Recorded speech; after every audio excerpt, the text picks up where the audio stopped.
السلام عليكم ورحمة الله وبركاته.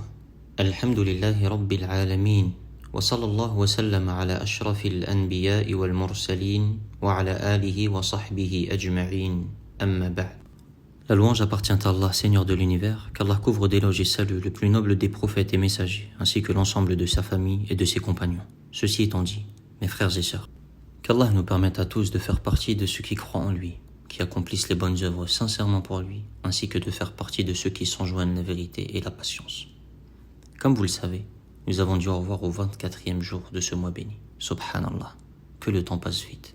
Après le coucher de soleil de ce 24e jour, nous sommes entrés dans une nuit ô combien importante. Il s'agit en effet de la 25e nuit de ce mois béni, une nuit dont le prophète, sallallahu alayhi wa sallam, espérait qu'elle soit la nuit du destin. C'est pour cela qu'il y multipliait ses efforts jusqu'à ce qu'il y prie du Isha jusqu'à la moitié de la nuit avec ses compagnons. Qu'Allah Azza wa Jal les agrée. Sachez que les véritables croyants sont ceux à qui Allah Azza wa Jal a permis de multiplier leurs efforts durant la fin de ce mois grandiose.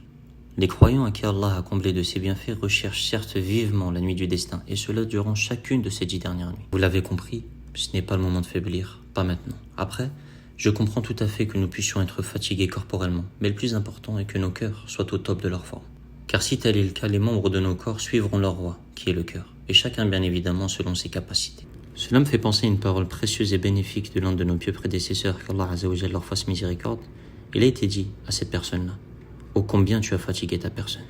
Il répondit: « C'est plutôt son repos que je veux. » Qu'y a-t-il de meilleur, mes frères et sœurs, qu'un hadith du prophète sallallahu alayhi wa sallam pour vous motiver? L'imam Muslim rahimahullah ta'ala rapporte dans un hadith d'après Abu Huraira radiyallahu anhu قال قال رسول الله صلى الله عليه وسلم المؤمن القوي خير وأحب إلى الله من المؤمن الضعيف وفي كل خير احرص على ما ينفعك واستعن بالله ولا تعجز.